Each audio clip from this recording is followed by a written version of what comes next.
What's up, everybody? One Fun Guy podcast in the studio. I am just hanging out. I just went live and I realized that I didn't set my goal. I didn't do anything. I have no idea what's going on. So let me see here. Normally, I don't set goals to hang out with myself. I don't really have anything to do. You don't have to do anything to hang out with me or Kelly. We are just on and we have a good time, and that's pretty much it. We just like you guys being here. I am going to try to share this out real quick with some people who might be on. I'm not sure what's going on here, but I'm just going to share it out to a few people that if they're here, they're here, and if they're not, they're not. I don't know what else is going on here, so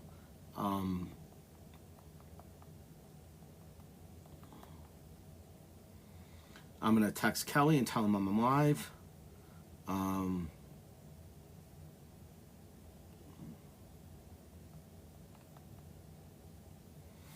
I am going to share this out, guys. If you happen to come on, guys, and you see this, please just do me a favor and share it out too. If you could do that, that would be fantastic. I don't know who's going to get this. I'm just trying to share it out to people that have been, big fans of the show and have supported me. There's no rhyme or reason to sharing it. If you guys get it, awesome. If you don't, no disrespect. It's not like I didn't mean to share. You guys get it, awesome. If you don't, no disrespect. It's not like I didn't mean to share it with. Trying to figure out the people who are on. I just like to get it out to them. If you are on, say hi. Lori, what's up? If you're new here, say hi.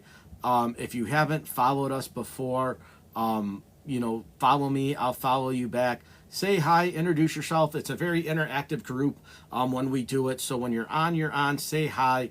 It's a really cool group. We have a lot of fun together here. I am just trying to see where the man of the hour is. I did see him. There he is. So I shared the show to him. That way he will get the invite, and then we will go from there. So if you guys are on, say hi.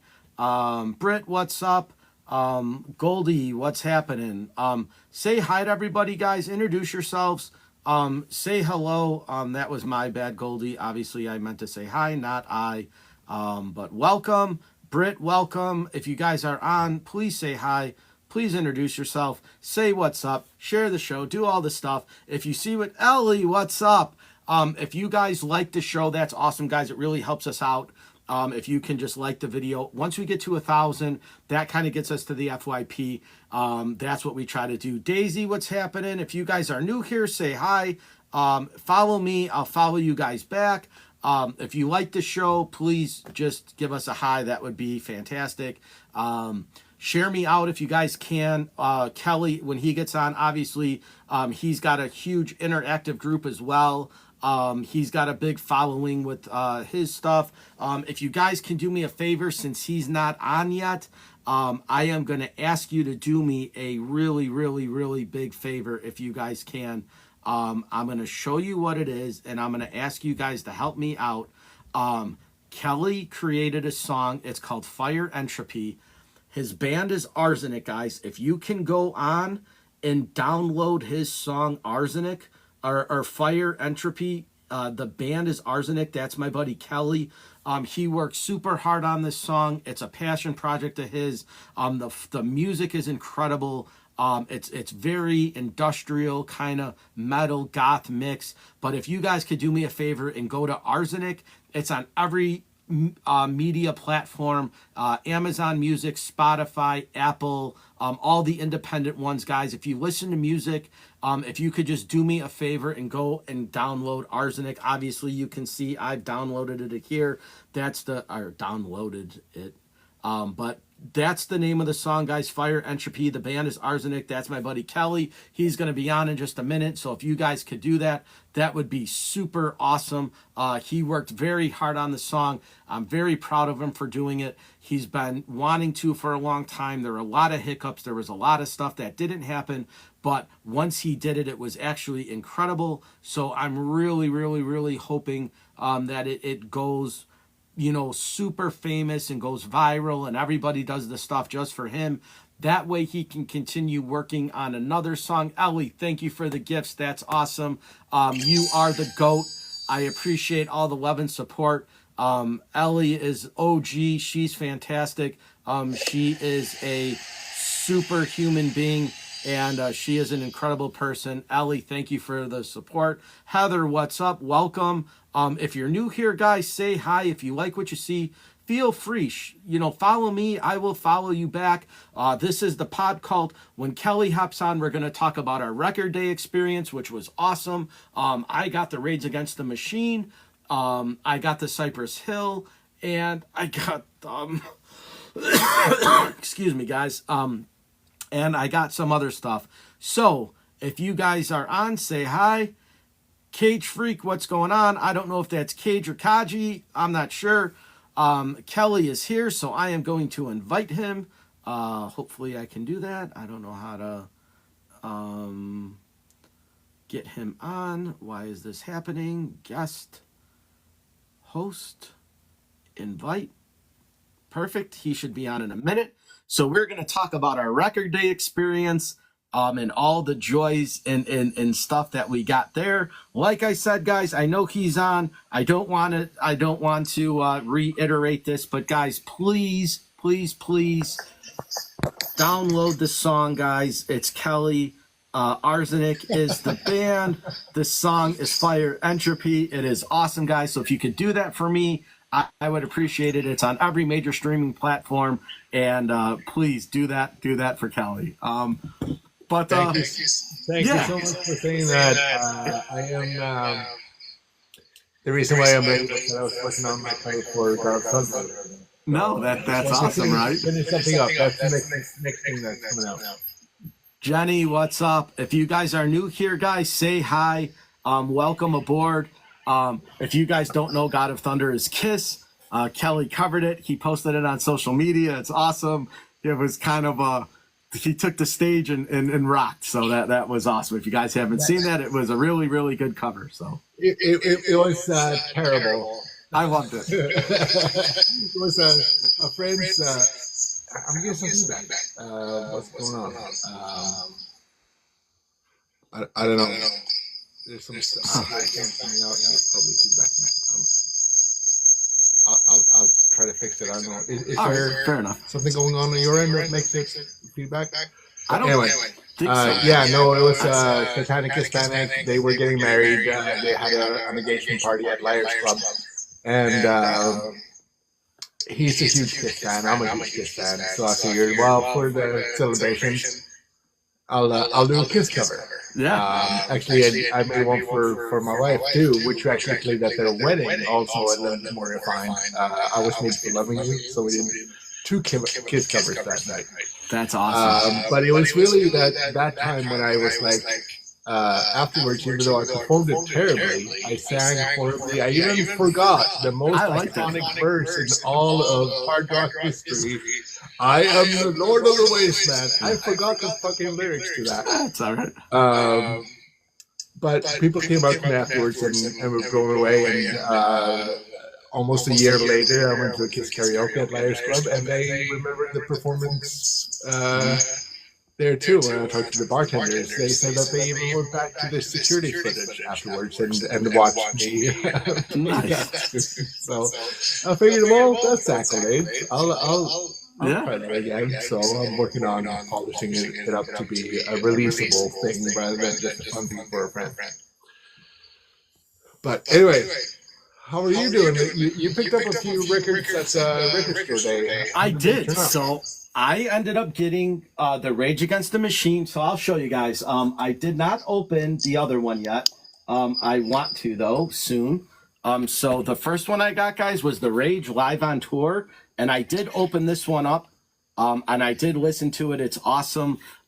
This is a little bit before they came out with all the other stuff. This was like the Evil Empire era. I think they were working on some songs that came from Battle of Los Angeles, but that album hadn't been out yet. So it was pretty much their first album songs. They did have some songs that they put on the Battle of Los Angeles, but most of the songs here were from their live tour. And what's really cool is they took songs from all over the globe. So some are from Paris, some are from Toronto, some are from, but the last song was Freedom, and they did it in Illinois. So that was super cool. So that was my first buy. And then the second album I bought that I didn't open yet, and the reason I didn't open it because I wanted to show you guys the labels on it. This was Cypress Hill live at the Fillmore, and the reason I bought this one was because it was the first time Cypress Hill had used an actual band instead of just DJs. They were doing their rock superstar thing, and they ensembled an actual band. And some of the guys are from Suicidal Tendencies. Some of the guys are from Jane's Addiction, and some of the guys are from, I forgot who they borrowed, but they basically put a band together, guys, for their tour. And this was the band album for that. So those were my Saturday picks, guys, which there was one album that I wanted to get there that I Can I interrupt you for a minute? What's that?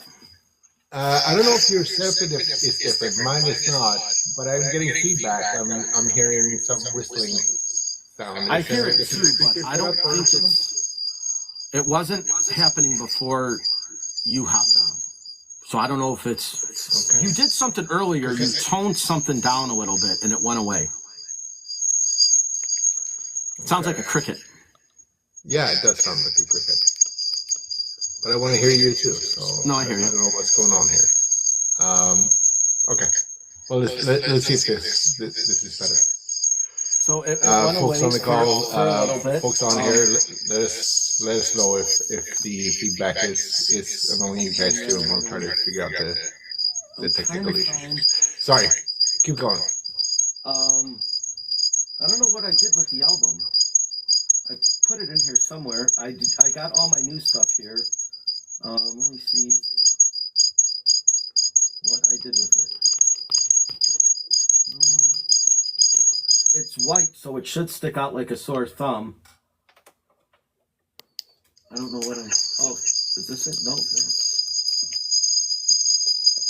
Well, so in the meantime, for me, what I was looking to find the sword, which they did not have at that particular record store, which was a little bit of a bummer. Oh, here it is. I did find Thin Lizzy, because I love Thin Lizzy a lot. Right. And they had an album that was like alternate versions and stuff, but I didn't think that it was worth the price. And I also want to give Allie a huge thank you, because I did say beforehand that I wanted to find some Godflesh albums, and she did find one that was not part of Record Store Day, but she did, she sent a message to me and she contacted you. But it was just, all put together, the cost of the record and shipping costs all put together was just not what I could swing at the time. But sure. Allie, thank you so much for looking out for me. Super appreciate that. Yeah. There was another record that I found, and it's totally not metal at all whatsoever. There's a dramatic French vocalist that I like called Françoise Hardy. Okay. She said her 60s stuff.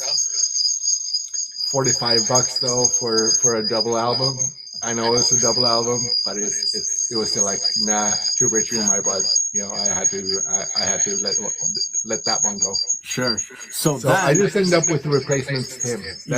That's really all I got. It was just Replacements Tim, but I'm very happy with that, because that's a humdinger of power pop if you're into that sort of thing. Yeah, and then on Sunday I went back and I was going through Facebook, and the record store in Morris, they were leafing through their albums, and they had the one that I was looking for. So I was like, do I get it? Do I not get it? I talked to some friends. They said, go ahead and get it. Just treat yourself. So I went ahead and did it, which ironically has a connection to you and your boss. D-side, you got it. I got the 30th anniversary of Once Upon a Cross. and this is the first time they've remastered it, and it's on the blood splattered vinyl. So it's a white vinyl with blood splatter on it. And I've said this before, and it's everything in music is arguable, right? But if I was going to take 5 death metal albums that I thought were the best produced and the best organized and the best songs on them, Once Upon the Cross is in my top 5. I think it's just a phenomenal album by Deicide. I know it's their 3rd album. I know a lot of the people say their self-titled original Deicide album is on there, but I think that was their breakout album where they actually put thought into lyrics and music, where it wasn't just heavy and grindcore. Obviously, they took a lot of obituary in this album, right? They had a better sound. Glenn Benton just sounded heavier. I mean, look at the back. It's the first time they put, their actual, band in a logo and into an artwork form. So this album meant a lot to me, right? And you can argue, the fact that they're satanic and that they're all, they whatever. But the music alone, besides all that, it's my top 5 death metal albums. So it just meant a lot to me to get it. And I went ahead and pulled the plug and got it. So those are my 3 buys for Record Store Day. That's good stuff, though. It's a good haul. If we want to talk about, there are things to unravel there, but if you want to talk about Record Store Day, right? Yeah. Which was, to begin with, I believe when record stores were really struggling,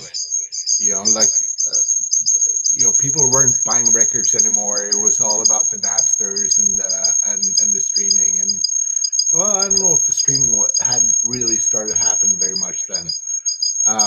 But it was really like, the record stores had a hard time. Mm-hmm. So it was like they needed a gimmick to get things going. And, it's like, yeah, I can go to a record store once a year type of thing, right? And then it's obviously blown up. I mean, there was no way that, 20 years ago that people would go to a record store to get a ticket to, we can talk about that whole thing too, by the way, which is very cool. How to even get into the damn record store. That was an experience in itself. But that wouldn't have happened back in the day when it was just like, you guys need to please people that used to buy records come back for at least one day a year to buy our shit. That was more or less how it started, I think, and then obviously it became a thing, and the labels start to put out their, why we were there mostly was to find the special editions that are only available for that one day. And you're able to get them afterwards. If not enough of them are sold, then of course they're going to try to sell them after, right? So it turned into a music industry taking advantage of the pain of the record stores from back when they weren't doing well. I wouldn't say that they're doing that well anymore either, to be honest. I think the record stores are not the same size or whatever as they used to be. So, I've had some discussions about Record Store Day in terms of what it is and why, right? To me, it's still that most record stores are independently owned. It's not HMV Records anymore. It's not Virgin Records. It's not the big labels that have their record stores in huge chains. I would say that the majority of them are independently owned. Mm-hmm. And if the major record labels put out that stuff for these stores to be able to sell more records, at least one day of the year, I'm all for it. Yeah. So while it has turned into the major record labels doing their thing to capitalize a bit more on the Taylor Swift fans or whatever it may be, I still believe that even if you go to buy that, money-grabbing Taylor Swift album, you're still buying it from the independent record store, and that will help them and their business. So I don't give a shit about the the label bias or criticism that's into that initiative anymore. I just get the feeling that most of the records still are being sold by independent record stores, and they need the money. So I'm happy to give mine to them. Right. So I actually, when I went the next day to talk to the record store owner in Morris, I went there to buy the Deicide album because he had it. And I told him, I said, hey, I found you. You're my go-to record store when I go, right? Beth, what's up? I basically told him, I said, I noticed yesterday, I said at record store days, I said a lot of the stuff that I thought would go fast didn't go fast. And he said the same thing. He bought 9 Rage albums. He had 5 left. Only 4 people bought them. He bought a bunch of the Cowboy Junkies. He bought a bunch of the Neurotic Outsiders. He bought a bunch of the Cypress Hills. He brought a bunch of all these stuff that he thought would sell. And he said the one that went the fastest was the Wu-Tang, because they changed the artwork for every album. Each one was individually done. They were $85, but he said he had 2 of them and they both sold. He said right off the bat, those were the first couple ones that he had. He wouldn't have expected that, or else he said I would have bought 4 or 5.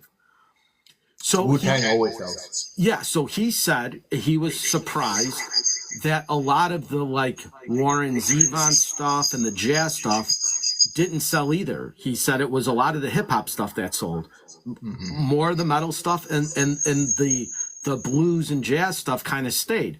And he said in years past, it's always been the exact opposite. He goes, blues and jazz goes real quick. He goes, then metal's generally next. And he's like, rap just kind of sits there. So for whatever reason, this year was different. So he put out that he had this. So I just happened to see the Deicide one. So I went and got it.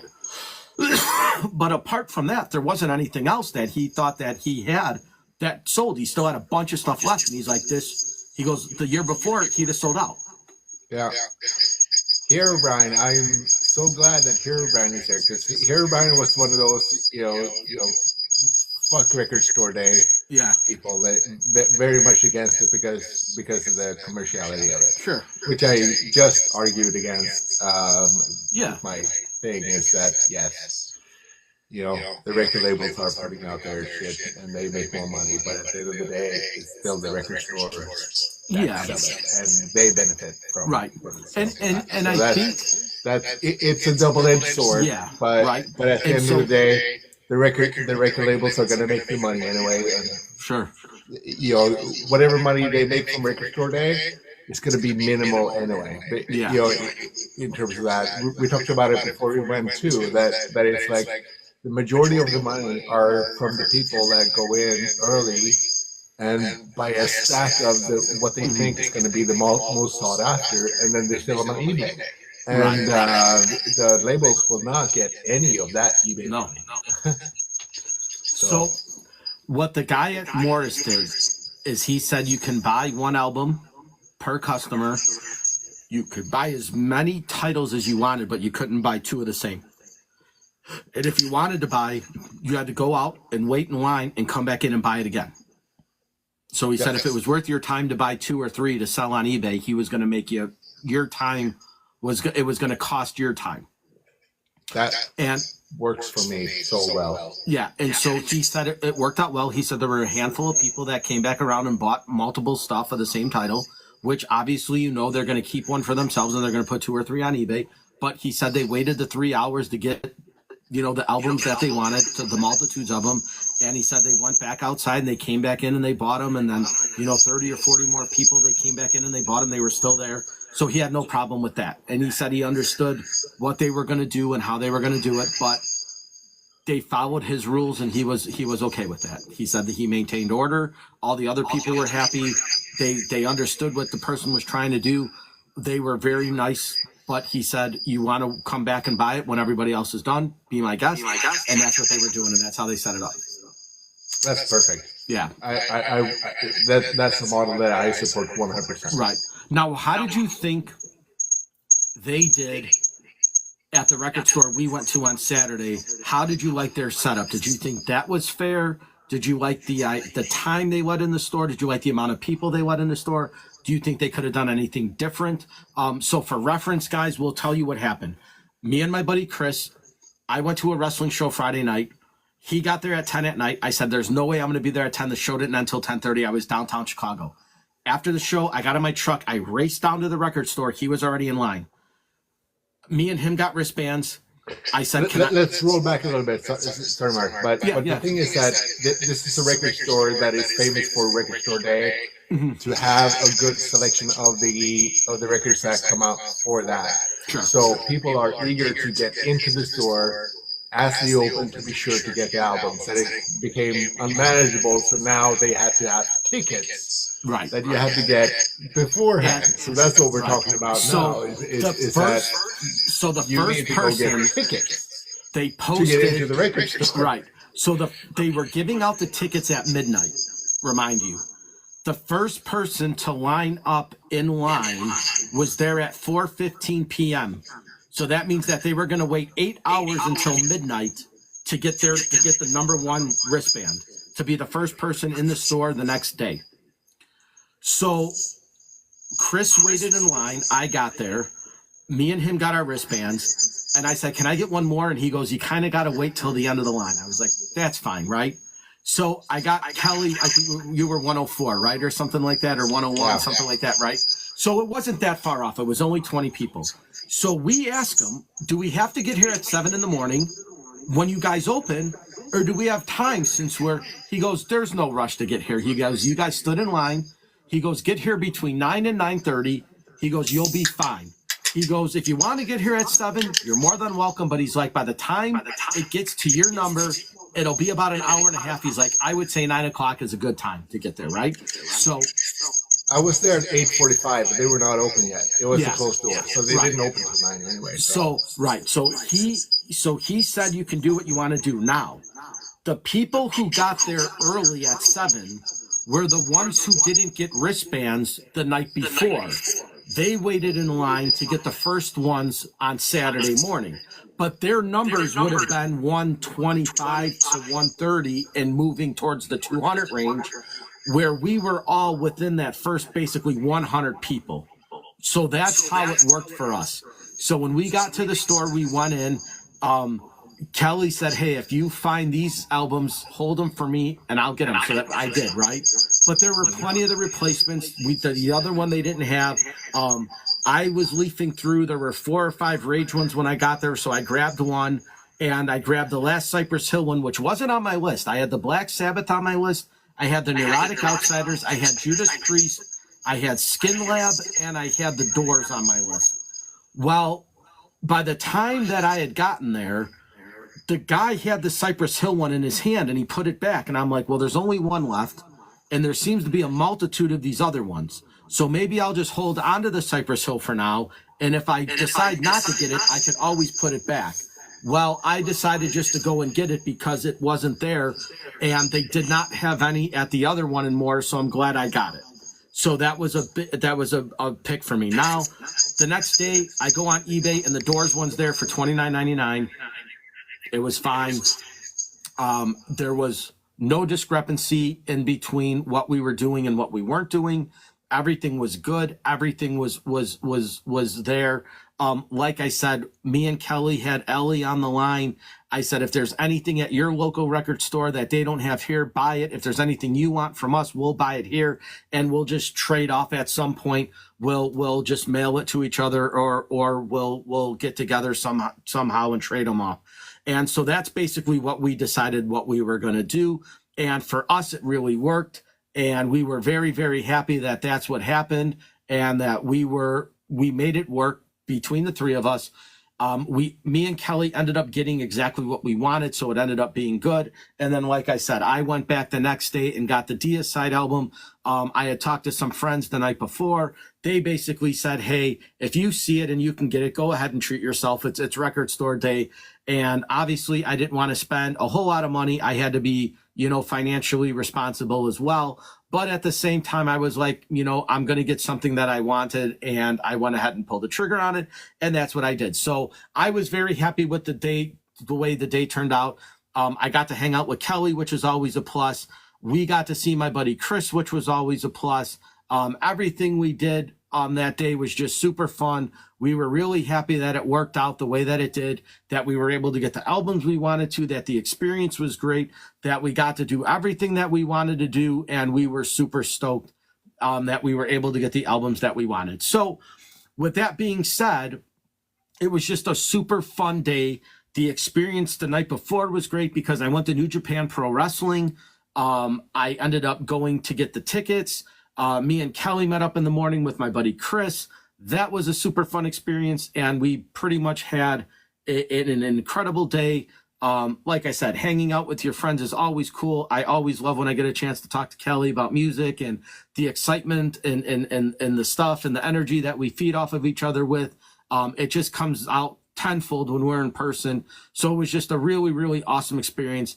I'm glad I did it. I enjoyed it immensely. I can't wait for next year's to see what albums they're going to release.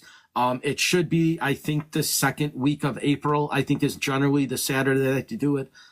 So it might not be on the 12th next year. It might be on the 13th or 14th, but whatever that Saturday is, we will go again, and I wouldn't change a thing. Honestly, the way I did it, the way it happened was great. The experience was phenomenal. I loved every second of it. It was just a really, really cool, fun experience, and I wouldn't change the way I did it. So I was very happy. Yeah, no, it was a great time. And I apologize. It seems like it's on my end that the feedback is coming from. I don't know why. Oh, no worries. But we set up as always. So I'll try to turn off my mic between when I talk. So sorry, but yeah, no, it's a great time. It was definitely an experience, and thank you so much for getting the ticket for me. By the way, No, absolutely. late night. Oh my gosh, so I very much appreciate that. And again, shout out to Ali for keeping an eye out for me at a different record store in Wisconsin, in case I wouldn't find what I was looking for.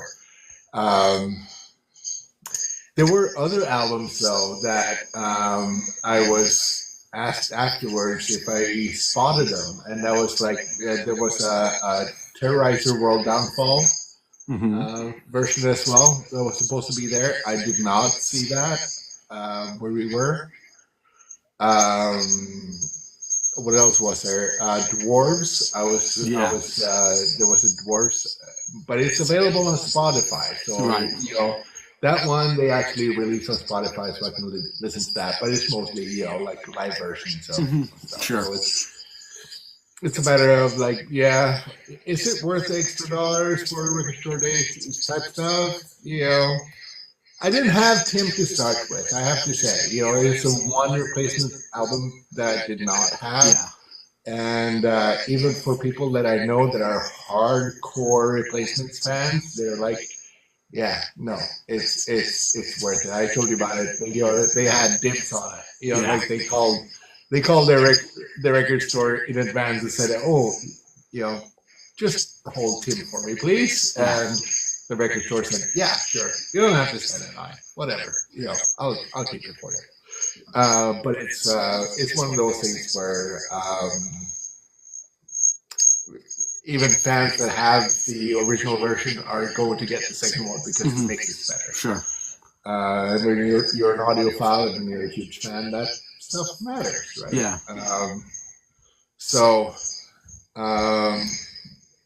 And I mean, I the only other record store day album that I have, and I said this last week, was it's Entombed to Ride Shoot Straight, which was one of those that the record store did not sell during record store day, so that it was still there. That was in May, so it was still there for a couple of months after the fact, or a month or so after the fact, right? But it didn't really have anything extra, really. It was just the sticker and a different vinyl and all that stuff. It wasn't anything different, really. So I do understand that the argument for it's just the record labels that sort of relabel, repress, whatever, and there's nothing special about it. But when it comes to like Tim, the replacement album that I bought, yes, it is something special. It's a mix that is not available elsewhere, Right. or for hardcore Dwarves fans is like, yes, there's a live performance that it has not been made available before, or Rage Against the Machine for that matter, or Cypress Hill. Like when there's something, it's like, no, just there's shit there, that for the fan, we'll give it to you. Right. And you're gonna pay through your nose for it, but you're a fan. And and we talked about this too, about when we talked about record collecting. It's like, how much are you willing to pay for a record? It's whatever sounds right. Whatever it feels like, whenever you feel like you get a good deal. Yeah. That it was a good buy. It doesn't matter if the record store bought it for $2 and you purchased it for $45. If you think that it was worth $45, yeah, for sure, or if it felt like a steal at that price, yeah, then it was a good deal, right? And it's funny because we talk about our bargain bins, right? When we see them at the store, we want to find that diamond in the rough, right? The one that the record store might not know what they have, and you find it, and you're like. But I've been noticing that I've been coming across a lot of that stuff on eBay, right? Where like I'll find an album and somebody will say it's $19.99 or make us an offer, and I'll make an offer of like $12 with like $2 shipping, and they accept it, and I get the album for $14. Like, it's worth it to me for $14. I wouldn't want to spend $39.99 on it, right? But I'll spend $10 or $12 or $14 on an album. I just did that with this guy here.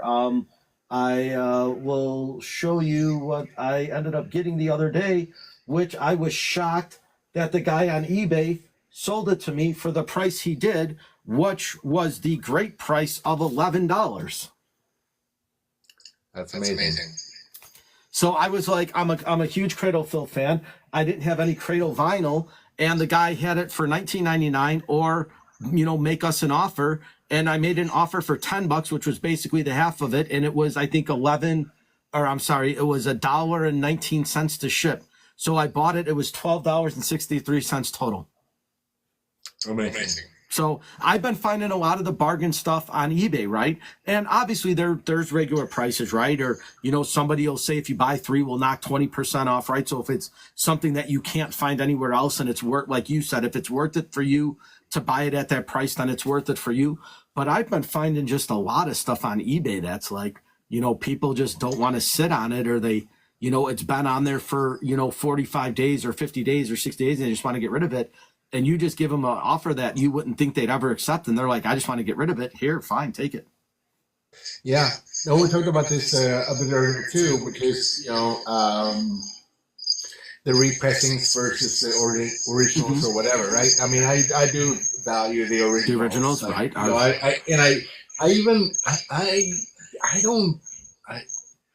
I would say I almost like it more when a record has a little bit of wear and tear on it, like it has been in somebody else's possession or whatever. I kind of find that charming, right? In a way. But like we're in Chicago, right? And I saw at that record store for Record Store Day that they had two major Big Black albums. I'm a huge Big Black fan. It goes way back to when I first discovered extreme music. Huge, industrial or punk or metal, and Big Black is all three all at once. So they had albums, Atomizers and the songs about ethane on there, and they were $110, $120 a piece, right? I got them off of Discogs for $25, $30 or whatever, right? They were probably repressings or whatever, right? But they still sound the same. Yeah. And I'm very happy to have the albums that I do have, and I have them on vinyl. So, yes, I would have liked to have had the original pressings. Sure. And so what? But not for $120. Yeah.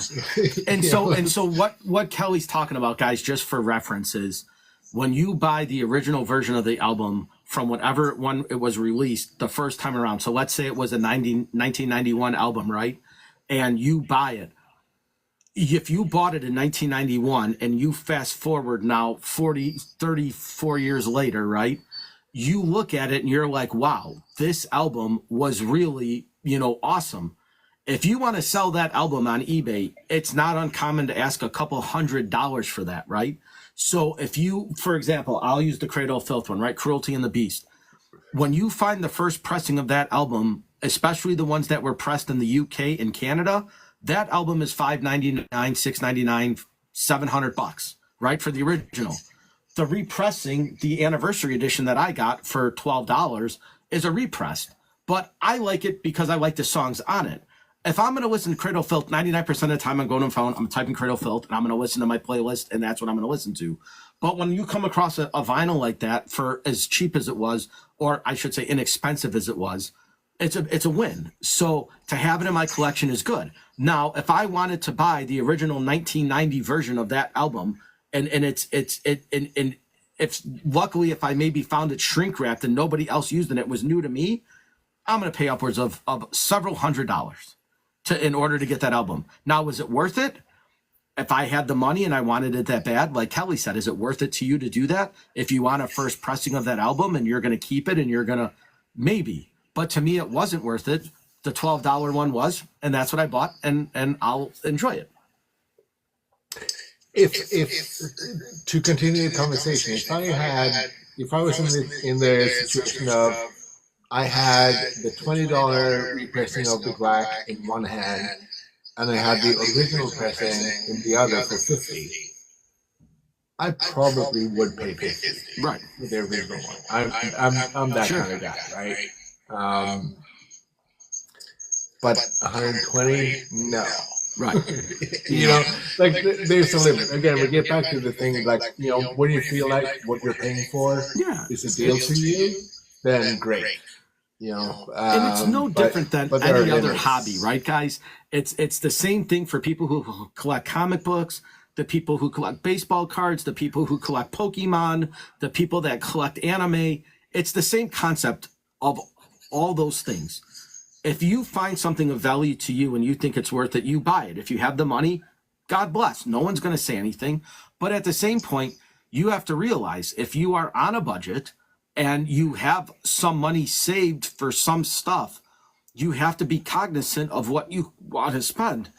Do you want to buy 4 or 5 albums at $30? Or do you want to buy one album at $250? And that's your budget, right? So I went to Record Store Day. I said my budget was $70, right? I went over by $6 on the first day. I bought the albums I wanted with tax and everything, so I was totally content with that. Then as I was sitting there and I'm like, man, I really kind of wanted the Deicide and no one's going to have it.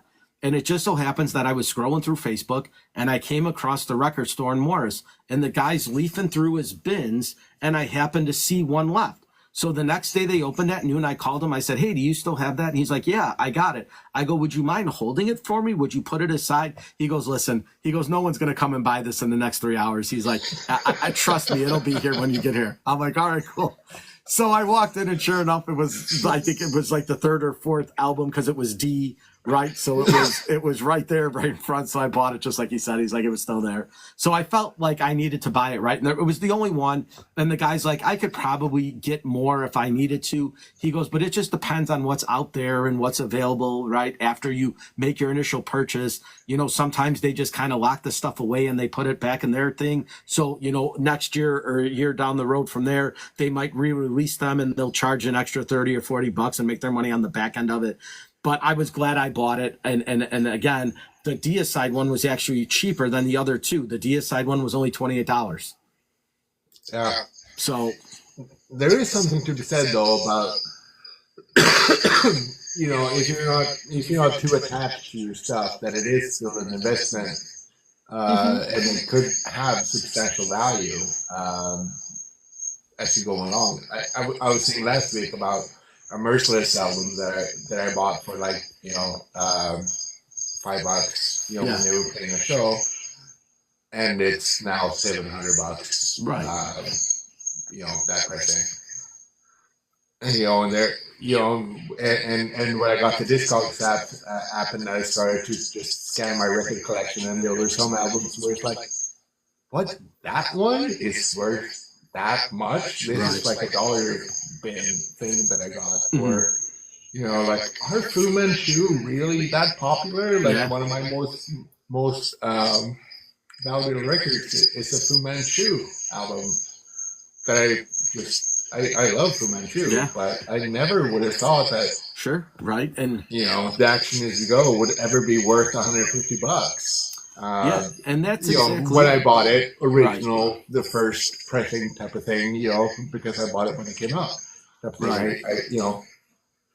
And see now sometimes you do think that it's like, would it be worth it to Sure. sort of try to sell off some of my shit just Right. to get some money off it? And that's what we talked about last week too, which was with the buy and sell record stores. When you can bring 200 albums in and you walk out with $35 for the bunch, right? Yeah, I mean, now you can actually sell your records to collectors that actually want them. And Sure. at a decent price for And them. It takes again, it takes social a bit more. media, Like you won't be able to get a stack of 200 and right. And it's funny because if Facebook Marketplace was around when I was in high school and eBay was around when I was in high school, I probably would have gotten a lot of my collection off of that. But we didn't have that. The only way to do it was to go to the buy and sell record store, to go to the disco round, or to go to FYE, and hopefully that the person there didn't know what they had, right? I used to go to the Harlem and Irving Mall all the time, and I would go to the Sam Ash music that they had in there, and a lot of times their black metal albums would be $5.99, $6.99, $7.99 because they didn't know what it was. They, and you walk into another music store that knew what it was, those were $15, $16, $17, $18. So a lot of times I would just go to the record store, look in the black metal section and start leafing through stuff. And I remember I got the Emperor album for like $4.99 that they didn't know what it was. They just had it there. And I'm like, all right, for $5, I'll take it. Now, when I went to sell that album at the records, when I went to the disco round to try to get some money when I was moving, I think they offered me like 60 cents for that album, right? So I lost everything on it, right? So the $5 to me wasn't worth it to move it to my house. But at the same point, I was like, I was never going to get $5 back for that album. The guy was like, I'll give you 75 cents for this. I'm like, whatever. And so, when I bought them at the time, I bought them for me, for my enjoyment. I never bought them to invest. And it's the same with the vinyl, right? Like I'm new to vinyl. You've been collecting now for some years. For me, it's just listening to the music that I like to listen to. I'm not going to say 30 years down the road, I'm going to sell them all, right? I might, if somebody says, I'd like to do this or trade something or maybe down the road. But as of right now, everything that I buy, I unwrap, I take it out of the shrink. I don't keep it. I'm not going to say, well, this is the 20th anniversary. When they put out the 50th anniversary in 30 years, I'm going to have the 20th anniversary, right? I don't care. I just want to listen to it. Yeah, no, I'm totally with you. My first job in Canada that I had, right? And at the time I still had long black hair. Mm-hmm. I was looking my metal self and all that stuff, right? They had a 100 CD changer there, where it was like, it was a small company, so we had 10 slots each, and then they put it on random, whatever played was something that somebody in the office had decided to put in that. But I said, you guys don't have a record player. And they were like, record player? What? It's like, no, it's all about vinyl all the time. So they got a record player. And a week later, I went to get an album by one of my favorite bands called Forgotten Rebels. They're Canadian. I figured I'd find, a record by them in Canada. But it was 60 Canadian, so what would that be, like 35, 40 US or whatever? But it was still shrink wrapped, first pressing type thing. I was really happy to have found it. And I thought, $60, I had the money. I hadn't seen that album anywhere. It was my favorite album of theirs. I had it on cassette. Right. So I bought it, and I brought it back to the office, and I showed it to them, and they were like, you paid $60 for Forgotten Rebels. It's like, yeah, fuck man, And there was the record player. So what's the first thing I do? I, break the seal and want to put it on there. And they were like, what the fuck are you doing? It's like, no, but I bought it. I want to listen to it. To listen to it, right? That's why I bought it. That's exactly it. $60 to me to hear this record on that turntable over there. And they were like, "You're fucking insane, man." It's like, no, I just want to hear the damn thing. $60 is the cheapest I've ever seen this album for, or rather, I've never seen this album for sale anywhere before. So yeah, no, that's worth it to me, and I'm gonna break it the fuck open, and I'm gonna listen to it, and I'm gonna listen to it again too. You guys are gonna get so sick of me. Yeah, and it's crazy because, like, to think, like you just mentioned it, right? When I was growing up, there were no vinyl. You couldn't get it. CDs were it. You couldn't go to a record store and find vinyl. Tapes were a dying breed. Very few record stores were carrying tapes. CDs were expensive. They were $39.99 for a CD. That's what they were selling. You couldn't find a vinyl album to save your life anywhere. There was no, like, I remember I bought a couple of my first albums at the JCPenney store because they had a little music section at the tail end of the mall, right? And that's where I found the majority of my stuff that I bought. I bought the Guns N' Roses Appetite for Destruction, and I did not have a CD player to play it on.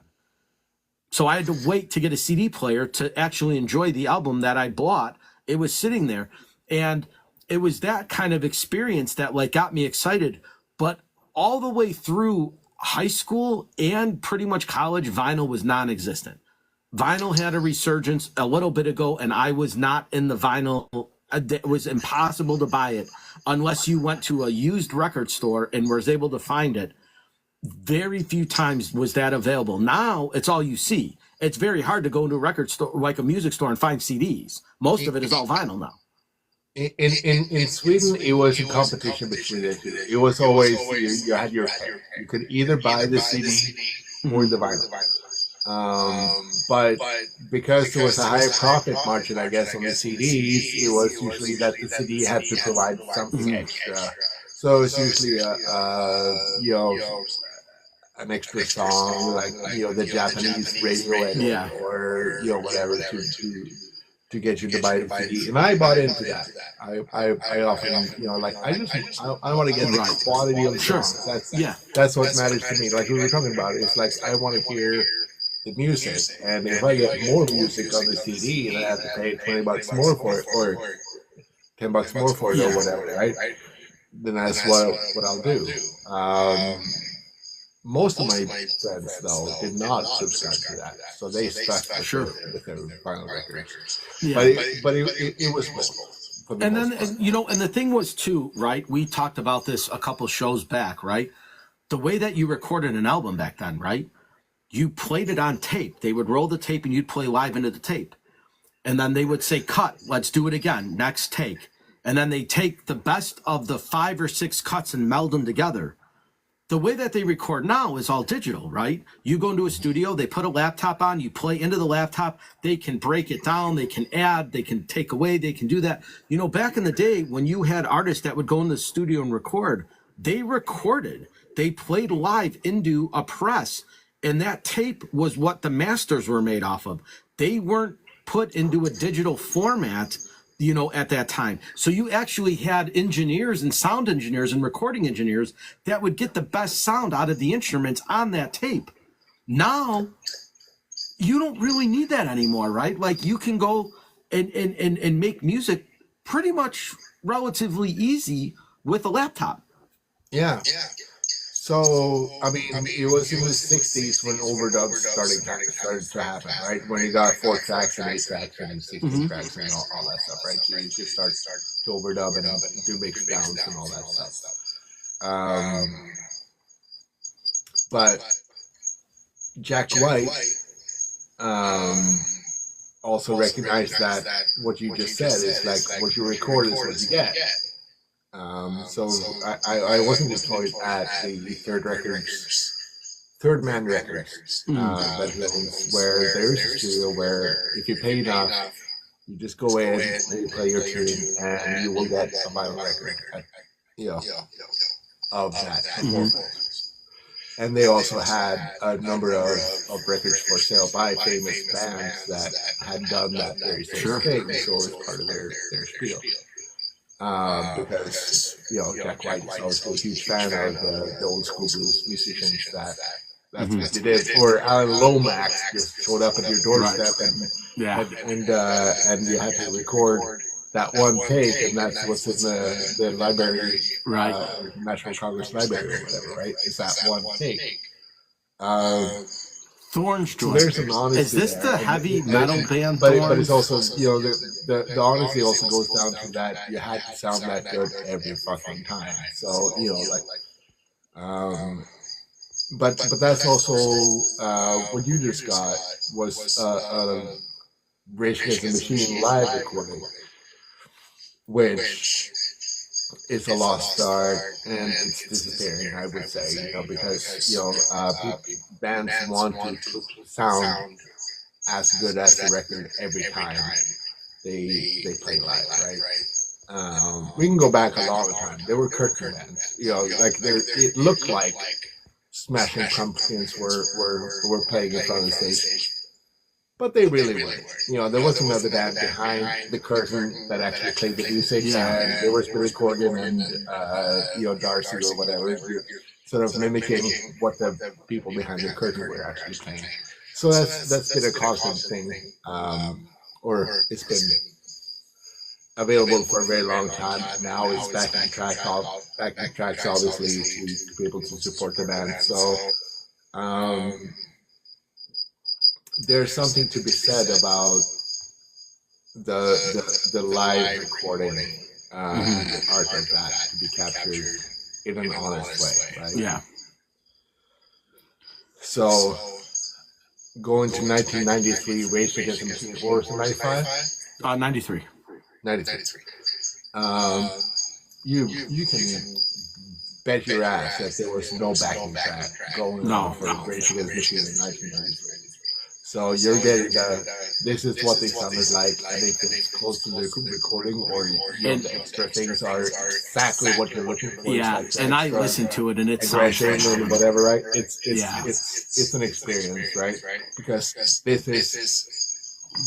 this is what got them the record contract. This is what got them the attention of the audience. It was the live experience. It was not the studio recording that was played on the radio so much, right? Like when people hear the radio recording and then they go see them live, and the live experience is better. I mean, you can't beat that. I mean, that's the reason.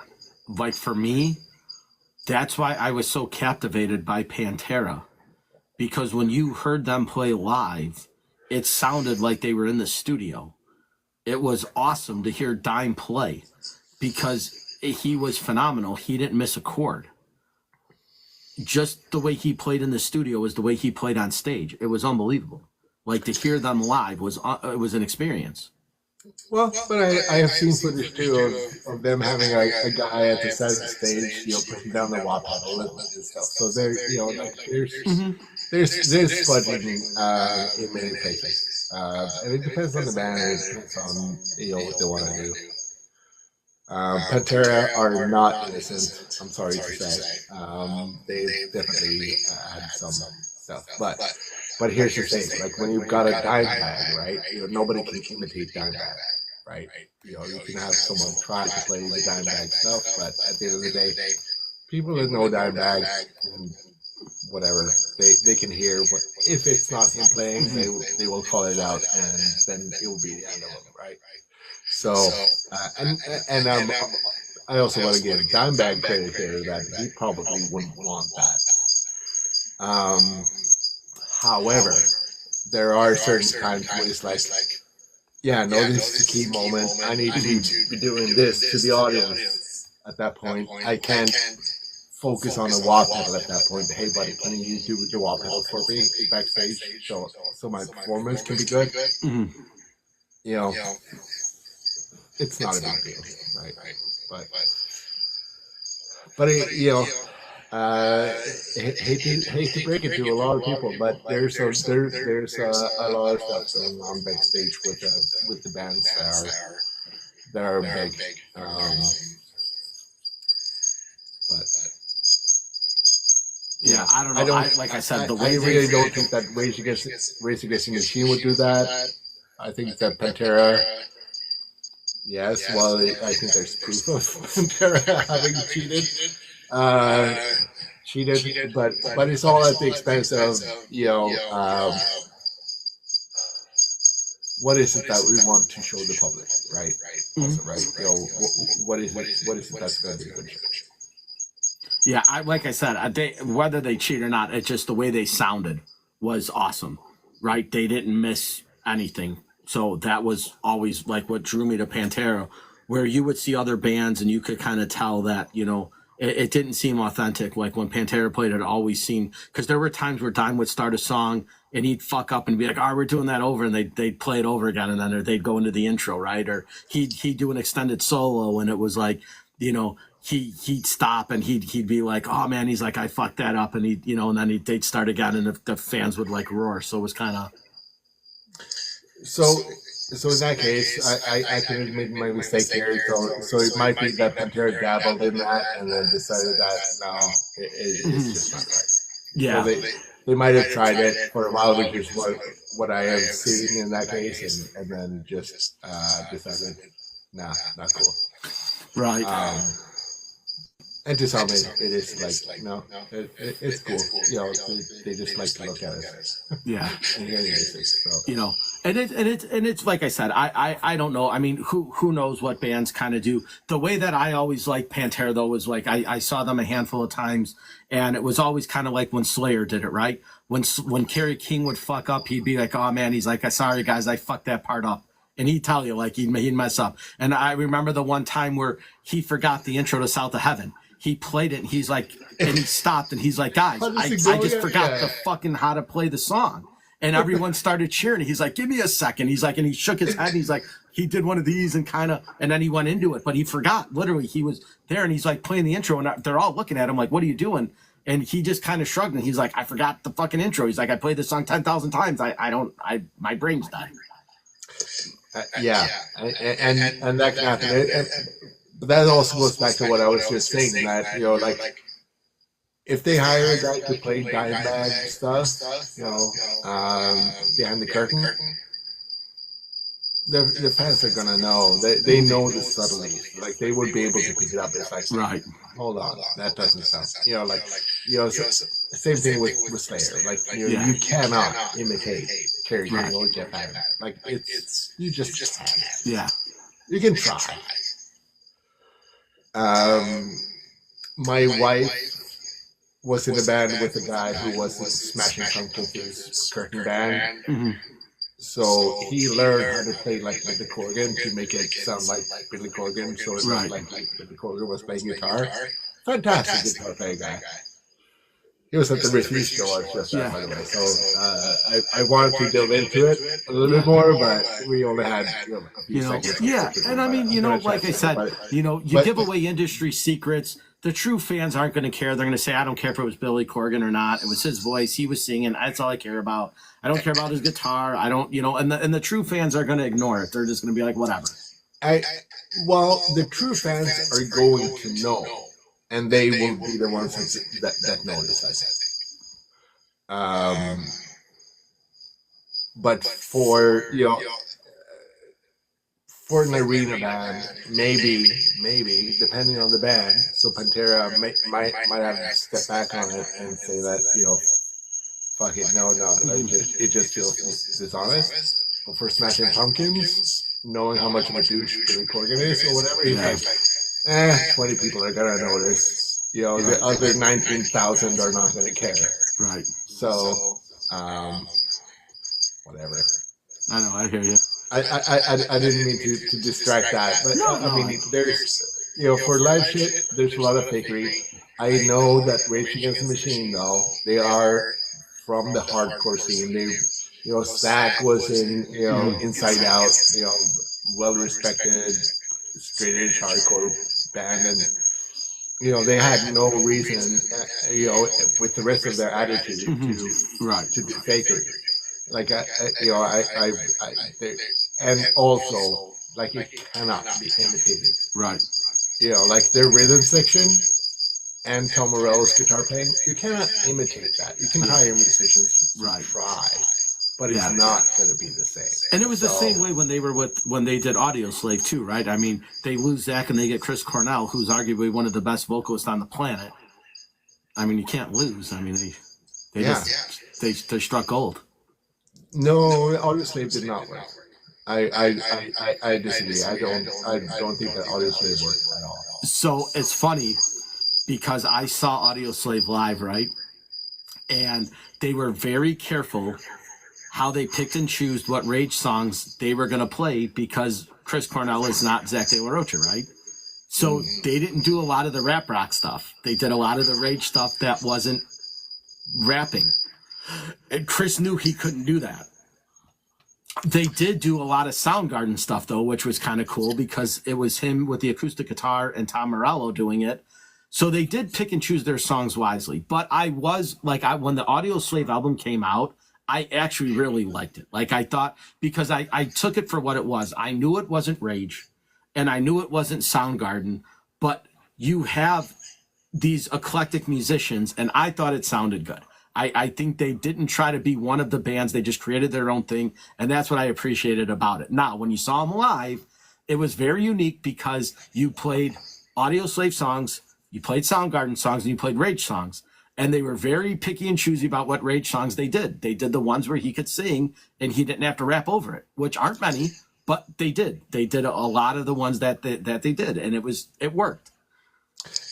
Well, I mean, when I heard about Audio Slave, I was like, that's interesting. I didn't have a preconceived notion of it. I wasn't excited and I wasn't skeptical. I was more like, okay, I wonder. And then I listened to it, and it was like... It fell short for you? Didn't quite work. Okay. That was my opinion. Because when I saw them live, I really enjoyed that show. One of the best bands, though, I thought that did a unique set when they did it was Velvet Revolver. Because they played their own songs, they played the Stone Temple Pilots songs, they played the Guns N' Roses songs, and it all went well. Scott Weiland did a great job doing the Guns N' Roses stuff. All the rest of the guys did a great job at the Stone Temple Pilots stuff, and as Velvet Revolver, they were awesome. And I think that's exactly what people expected. Like Velvet Revolver, fine. You know, like we don't really care about Velvet Revolver. We want to hear Guns N' Roses, and Scott Weiland can sing like Axl probably pretty well, or you know his versions of Guns N' Roses songs would sound pretty good. They were good, yeah. And totally, you know. The rest of the guys could absolutely play Stone Temple Pilots songs because, I mean, let's face it, we've heard high school bands play amazing renditions of Stone Temple Pilots songs. It's not really that difficult to do. Yeah, it was super fun though to see them people live. That went to see Velvet Revolver were not going there to see Velvet Revolver. They were going there to see Guns N' Roses and Stone Temple Pilots. Yeah, and they got that. Yeah, so. Yeah, that is. Let's be fair. I'm sorry. I mean, nobody cares about Velvet Revolver. I'm sorry. Right. You know what, though? I actually like their songs, and it was cool because I think it was the first time you saw Slash not in Slash's Snake Pit and not in Guns N' Roses, right? So it was like a refreshness to see Slash with Duff and Matt Sorum without Guns N' Roses. Like, it was just a unique thing because it was the closest you got to seeing Guns N' Roses without seeing Guns N' Roses, right? Dave Kushner played rhythm guitar. He did fine. But, I mean, listening to Slash play, it was just like Guns N' Roses, right? So when you hear the Velvet Revolver stuff, it was just, it melded good, right? It was rock stars being rock stars, and that's what they did. Yeah. You know, it's exactly as simple ingredients as you can get, right? You know, it's like mac and cheese. Yeah, there's some good versions of it. There's some bad versions of it, but it's really hard to mess it up, right? Yeah, I mean, it's a little bit like, you know, like I posted something recently about, you know, how when Ozzy left Sabbath, it was an entirely different band. Sure. I mean, I never took a liking to the Dio Sabbath. I wasn't either, right? I didn't like the Richie Blackmore stuff. I know that people do like the Dio Sabbath, and that's fine. It's still, you know, Ioli and so on writing the music and Geezer's writing the lyrics and whatever, right? But it's just, I just... Right. Okay. It just fell short. And things that it's Sabbath. Right. You know? and it's the same thing with like Slash's Snake Pit. You know, Slash wrote the songs mostly, or the riff at least. But it was the Jellyfish guitar player that sang all of a sudden. You know, Jellyfish, by the way, is one of the greatest bands of all time. Awesome power pop. But anyway, but they obviously didn't go anywhere because he didn't sound anything like Axl. I mean, Axl was the sound of Guns N' Roses on top of Slash's riff, right? You know, the two had to be. That was it. That was right. You can't and that's what everybody wanted, right? Which is also why, you know, Guns N' Roses, when Axl decided to do Chinese Democracy in the early 90s. Right. What was missing, right? That's it, right? When you had Axl without Slash and Duff, people were like, this isn't Guns N' Roses. And when you had Slash and Duff without Axl, people were like, this isn't Guns N' Roses. And the only way you were going to have Guns N' Roses was those three guys, right? And that's what you have to live with. I mean, and that's it. To Slash's benefit, he had developed enough of a persona and the skill and the reputation that he was still interesting. Yeah, as a guitar player, but only as a guitar player, not as a band leader. Yeah. So he sort of dropped in that sense, you know, like he went from being the man behind Guns N' Roses to being a great riff guitar player. Yeah, that's true. Yeah. So, but it's done him well. So all the power to him, right? Right. That's it. So cool. I guess we'll wrap it up here, right?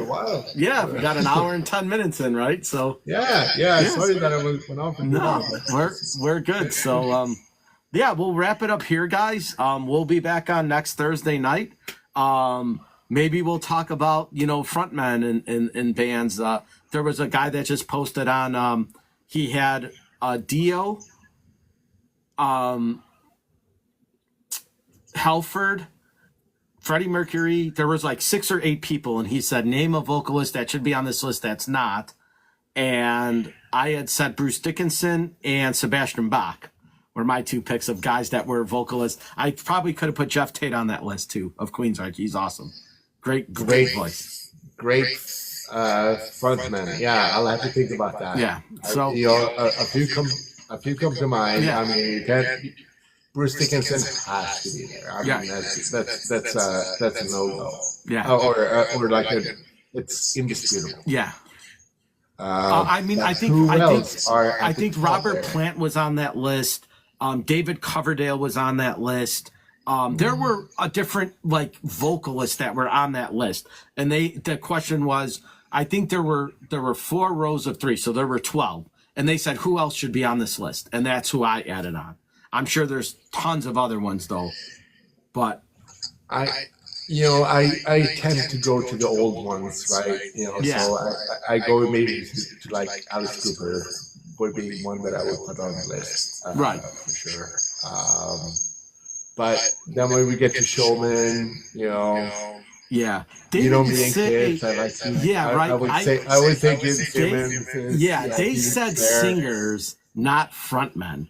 Right, so that's a different category, right? Because you put frontman, right? Singers, as now you're sing. Yeah. Okay. So now you're like David Lee Roth, you know, like you said, Paul Stanley, Gene Simmons, like frontmen different than singers. This was purely singers for voice. I'll throw in a joker for you to think about, and that's Michael Kiske of Halloween. Yeah, and another one is what's his name? Mikhail Majankovic, the guy that's thing for Sealheart. He did the voice of the dragon, Steel Dragon in the Rockstar movie. Michael Mahavik or Miguel Mahavik or whatever his name is. Oh, okay. I'm not. It doesn't ring a bell. So he sang the song "Never Let Me Go." That was the Steelheart song. And he Steelheart. Oh my God! No. So that was "Never Let Me Go." You're always on my mind. But he belted it out. He's got a great voice, but he always gets overlooked too. Yeah. So he'd be on that list, and Sebastian Bach I said too. I'm gonna put LG Petrov out there too. Okay. Not as dynamic in terms of vocal ability, but in terms of showmanship and amazing vocals. And then Right. petrol out there. So yeah. So maybe next week we'll talk But about let's frontmen over and it for singers, a week, right? and Yeah, then we'll do that back on next week then. Yeah, That's a good topic. Let's do it. Awesome. So, all right, guys, we are the Pod Cult. Again, follow Arsenic, Kelly's own channel. He's awesome. He's got his Discord. If you follow me, follow him.